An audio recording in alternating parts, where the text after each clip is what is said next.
Assalamualaikum warahmatullahi wabarakatuh. Nama saya Muhammad Nur Amjad bin Asabdin dan pada hari ini saya ingin membuat sebuah demo ataupun demonstrasi tentang sebuah aplikasi ini yang bernama InWare. Jadi InWare ni adalah sebuah aplikasi yang kita boleh download di dalam phone kita, iaitu berasaskan Android punya operating system. Saya dah pun download InWare ini dalam phone saya sebab phone saya ini adalah Android based operating system. Dan apakah function sebenarnya InWare ini? Jadi InWare ini adalah sebuah aplikasi yang di mana kita boleh menggunakannya untuk inspect kita punya components ataupun hardware yang hardware phone kita, macam contohnya CPU, RAM, internal storage, bateri dan sebagainya. Jadi kita boleh check lah spekulasi ataupun specs phone kita ini dan kita boleh tahu apakah informasi-informasi ataupun apakah maklumat-maklumat tentang yang terdapat di dalam phone kita, apakah maklumat components apakah yang terdapat di dalam phone kita. Jadi dia ada banyak kelebihan di sana. Jadi untuk menggunakan InWare ini kita perlulah download dia daripada Play Store. Jadi kalau saya menggunakan Android based operating system, jadi saya download aplikasi ini daripada Play Store. Jadi kita pergi saja kepada Play Store. Dan macam kita boleh nampak di sini, saya sebenarnya dah install dan download dah aplikasi ini. Tapi untuk first time user ataupun beginner user, apa yang mereka perlu buat adalah pergi saja di Play Store, search InWare. Apabila kita search InWare, kita boleh mendapati bahawa the first result yang akan keluar adalah aplikasi InWare. Jadi kalau kita tengok daripada segi ratings yang telah diberikan, ratings dia juga adalah sangat tinggi, iaitu 4.9 stars. Dan sebanyak 100k orang ataupun 100,000 orang lebih telah mendownloadkan aplikasi ini, telah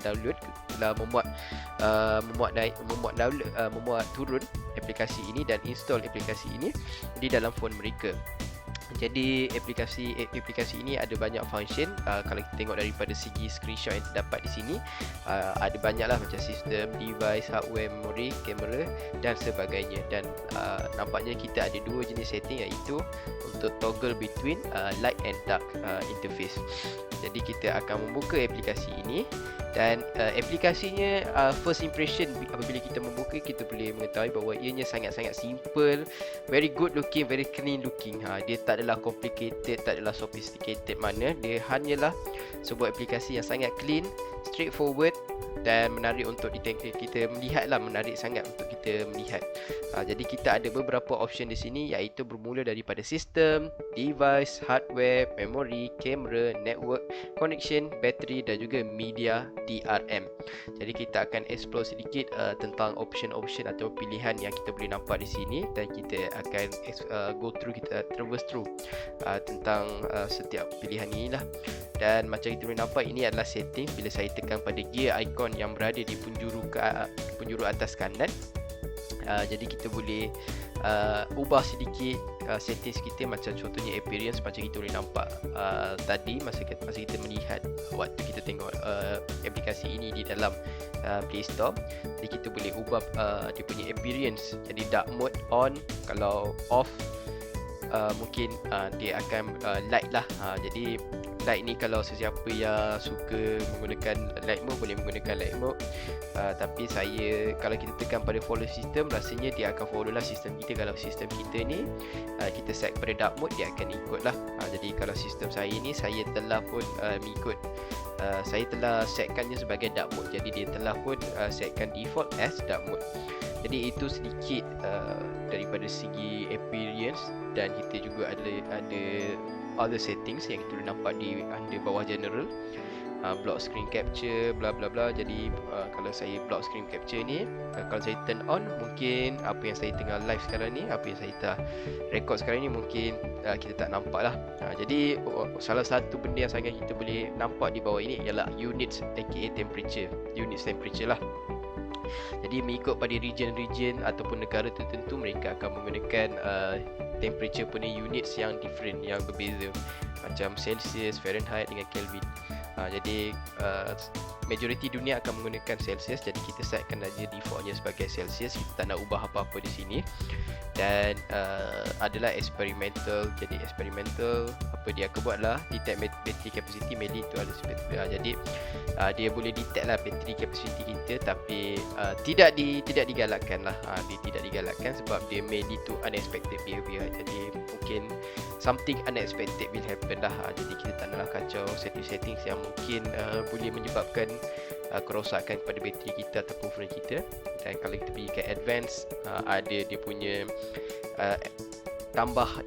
settings tambahan macam kita boleh nampak di sini lah, reset device identity, tapi kita tak akan usik apa-apa di sini.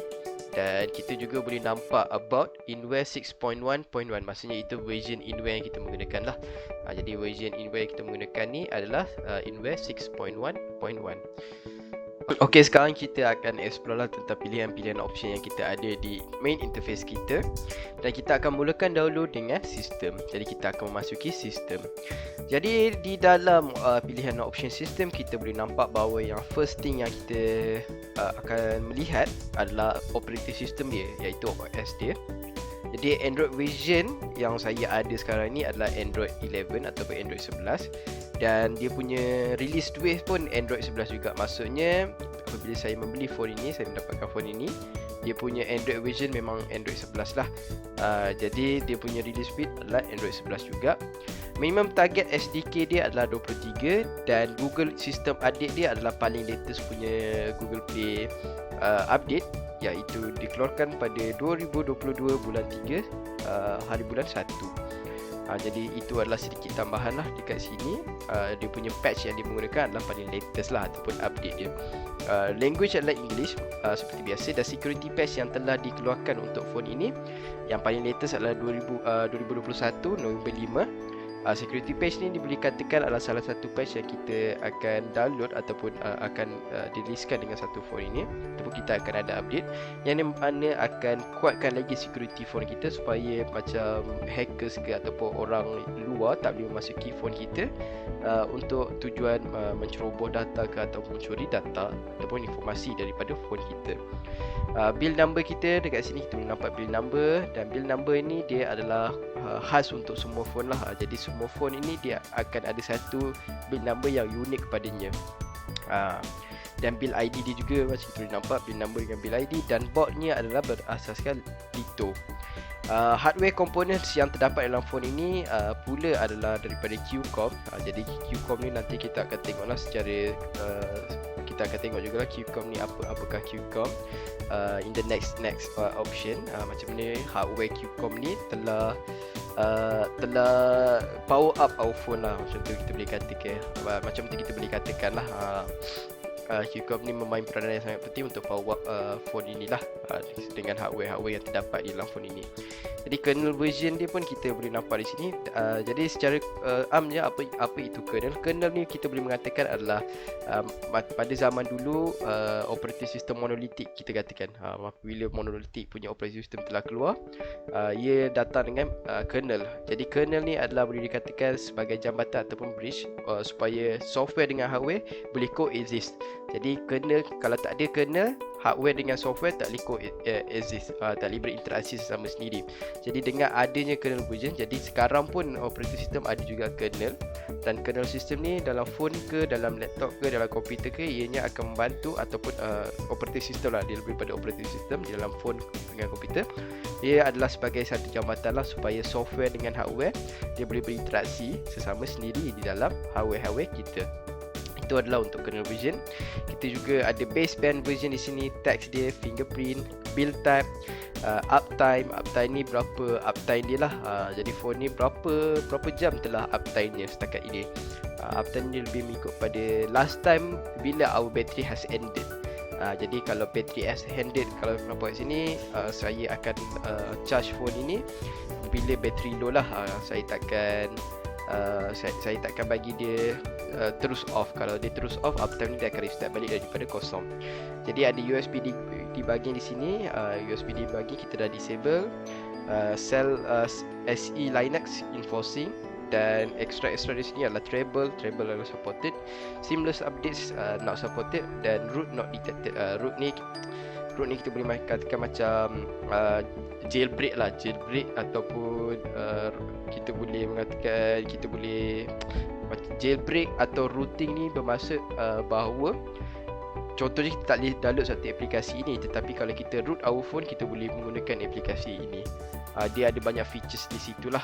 Jadi not detected lah untuk root di sini. Jadi itu untuklah itu adalah daripada segi sistem. Sekarang kita akan check daripada segi device pula. Jadi di sini device kita ada, kita boleh nampak bahawa brand dia adalah Oppo, manufacturer Oppo, dan produk model dia semua kita boleh nampak ini kod-kod dia di sini. Jadi kita ada display 1, name, built-in screen. Jadi ini adalah display dia, kita punya display yang kita boleh nampak resolution dia iaitu 1080p. Jadi dia HD lah, built-in screen, HD, size dia berapa. Size dia mengikut pada inci, aspect ratio dia berapa. Jadi aspect ratio tu adalah size dia punya phone lah, dia punya size dia, sizing dia macam mana, sizing phone ni, aspect ratio dia apa, macam mana aspect ratio dia. Itu dipanggil sebagai aspect ratio. Dan frame rate ni adalah 60Hz. 60Hz tu maksudnya kita dia FPS dia lagi tinggi. Dia perlu FPS dia 60Hz. Jadi kita punya mata tu kita boleh nampak how much smooth it is. Apabila kita punya hertz lagi tinggi, kita boleh nampak how smooth it is. Kita rasa macam dia sangat-sangat smooth. Dia smooth sangat-sangat. Dia tak ada lekat-lekat dia. Dia macam sangat smooth. Dia lincin aja. Density PPI kita boleh nampak di sini. Default orientation portrait, sebab phone kita memang dalam keadaan portrait, dia bukan landscape. Kalau landscape tu dia lebih pada iPad ke tablet ke, itu landscape. Tetapi kalau phone dia memang portrait. Dan dia support HDR lah. Jadi HDR pun dia supported. Dan ini adalah untuk display yang kedua. Display yang kedua ni adalah benda saya tengah gunakan di dalam recording software saya ni. Macam kita boleh nampak di tepi ini. Ini adalah display kedua saya. Untuk saya record video ini adalah display kedua saya lah. Jadi dia akan showkan info-info tentang display kedua juga. Jadi sangat menarik lah di situ. Jadi dia punya ni sama saja, cuma daripada segi resolution dia low sikit lah. Sebab kalau kita buat 1080p terus, memang dia akan lagging teruk lah. Kalau 1080p sebab dia HD, dia akan lagging. Jadi dia akan compresskan resolution dia pada size yang kecil supaya kita boleh menunjukkan displaynya di sini tanpa ada apa-apa lagging lah. Jadi size pun, aspect ratio semua dia sama, cuma size dengan resolution dia lain. Sebab saya menggunakan TeamViewer, jadi dia akan kata TeamViewer lah kat sini. TeamViewer. Jadi features-features yang terdapat pada device ni adalah macam contohnya fingerprint authentication. Jadi kat belakang ni dia kat belakang ada fingerprint. Jadi apabila kita letak fingerprint tu, dia boleh detect fingerprint. Face authentication, jadi apabila kita letak je muka kita macam ni, dia boleh ada face authentication. Vulkan pun supported. Vulkan ni adalah lebih kepada gaming pun boleh dikatakan, ataupun kita run apa-apa software yang 3D graphics based, Vulkan ni akan sangat membantulah. Vulkan ni lebih pada AMD tak silap. Lepas tu file based encryption pun dia supported. Di identifiers ni kita boleh nampak adalah Android ID dan GSF ID, dan dia ada kod-kod tertentulah di bawah ini. Jadi kita dah explore sistem dan juga device, kita akan tengok pula hardware. Jadi daripada segi hardware kita boleh nampak ini adalah CPU information kita. Jadi tadi saya telah pun mention tentang QCOM. Jadi QCOM ni adalah nama penuh dia adalah Qualcomm Technologies lah. Jadi ini adalah CPU kita yang terdapat di dalam phone ini, atau prosesor kita yang terdapat dalam phone ini, iaitu Qualcomm Technologies INC SDM 765 5G. 5G itu adalah untuk menunjukkan bahawa phone ini adalah berasaskan 5G. Jadi phone saya ini adalah phone 5G, tetapi cuma kita nak dapat line 5G pada sekarang ini memang tak ada lagi secara luas lah di dalam Malaysia. Jadi supported ABIS, macam kita boleh nampak, ARM64, dia ada info-info di sini. Cores dan clusters, cores ni lebih pada CPU punya core. Lebih banyak cores, lebih laju lah. Cores ni boleh dikatakan kalau cores kita lagi banyak, lagi proses editing ke, proses editing, memain game ke apa-apa, dia lagi cepat, dia lagi efektif. Lagi proses editing dia lebih banyak cost, lebih senang kita nak edit, sebab dia akan membantu supaya lebih cepat kita boleh membuat proses editing, dan lebih senang untuk kita membuat proses editing. Sama juga dengan clusters dan usage dia, kita boleh nampak di sini 78% lah. Dia varied, dia mengikut pada keadaan semasa lah. Kadang-kadang dia boleh menaik, kadang-kadang dia boleh menurun. Ini mengikut pada aplikasi apa yang tengah menggunakan CPU sekarang ni.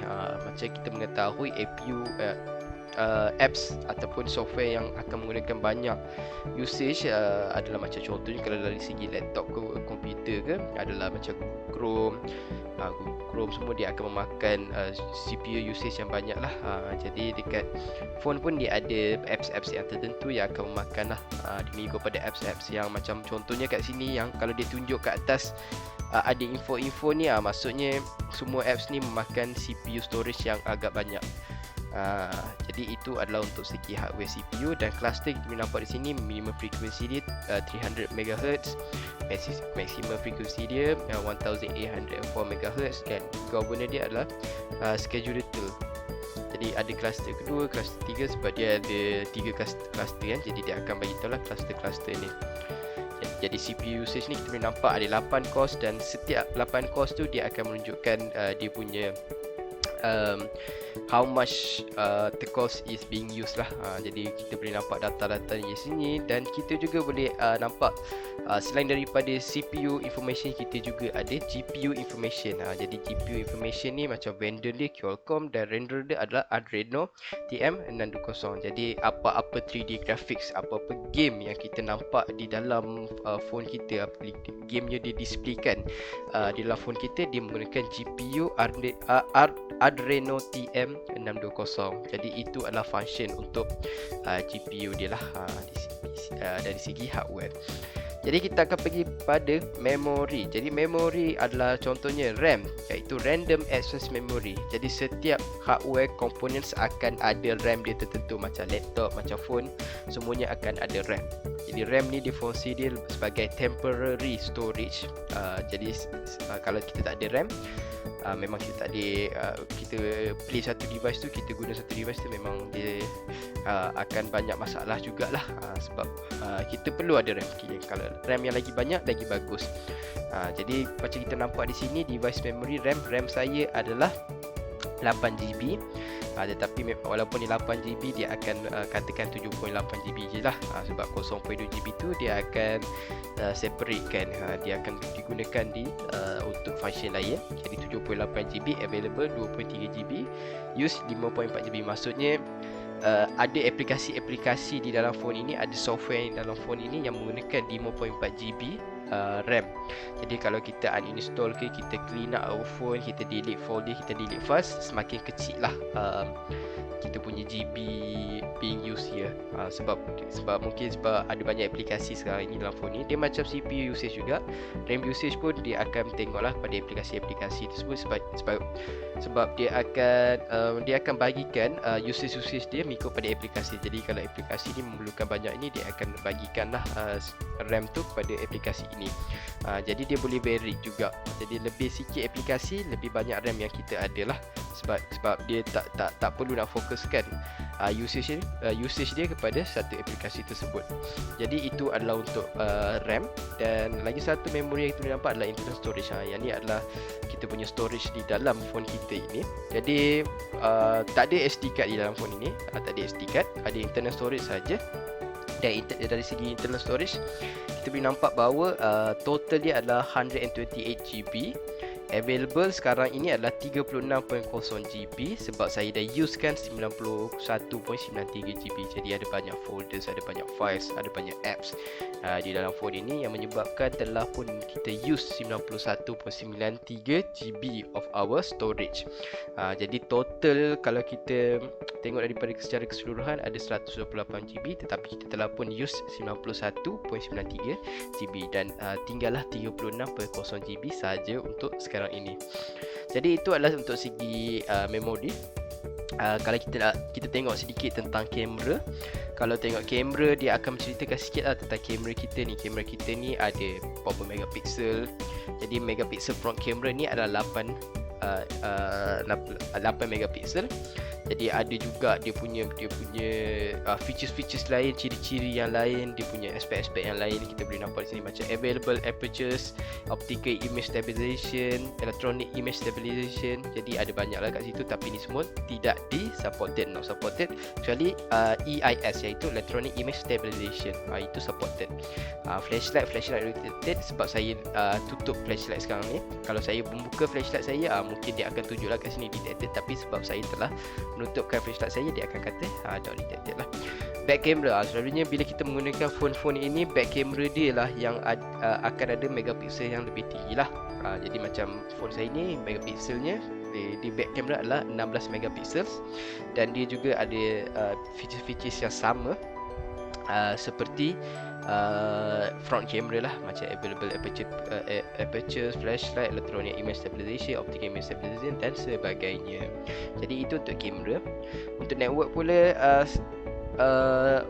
pula, dia simple saja. Jadi dia mengikut pada wifi aku pada data. Saya menggunakan data sekarang ni.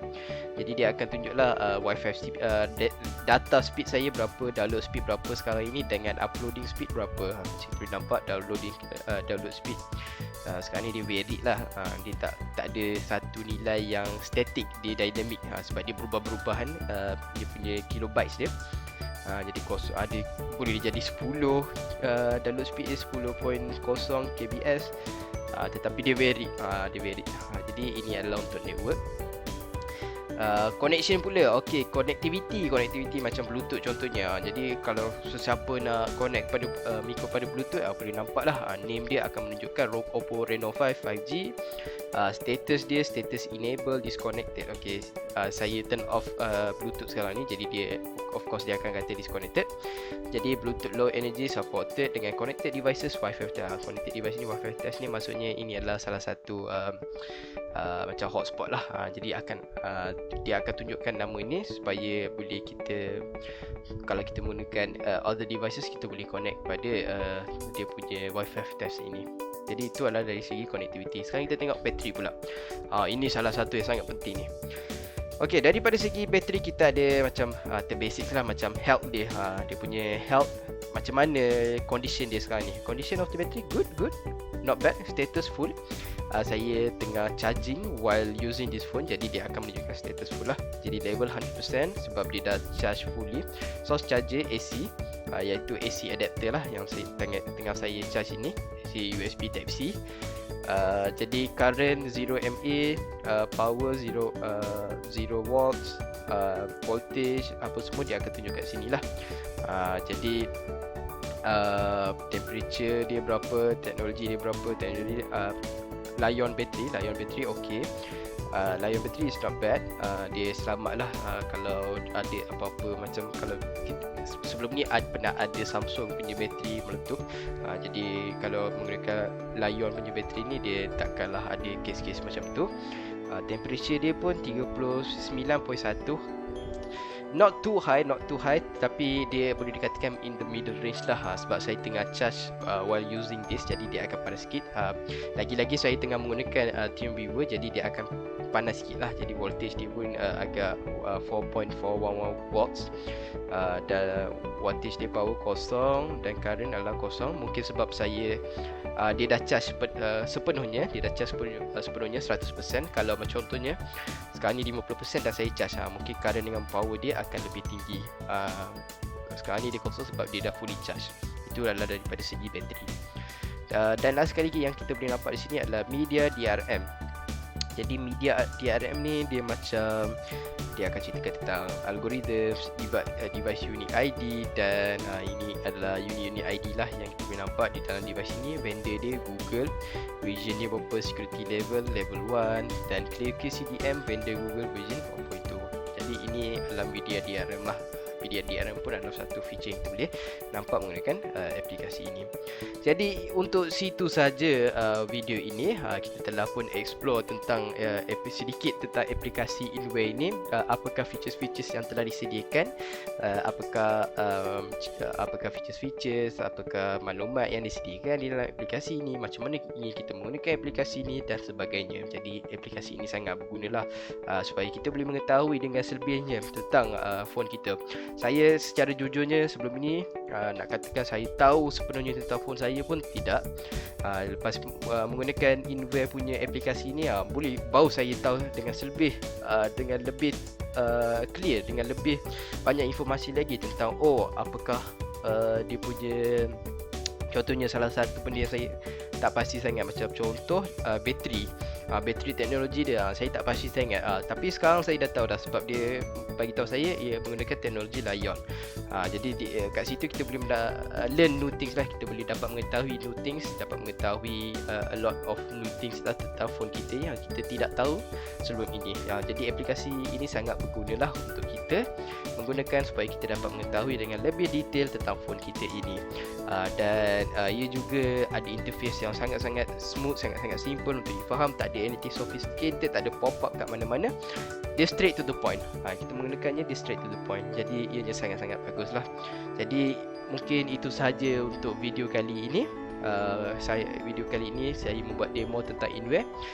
Jadi Inware ni adalah salah satu aplikasi ataupun apps yang sangat bagus, dan saya sangat recommend lah untuk Android user. Jadi di situ saja. Sekian, terima kasih.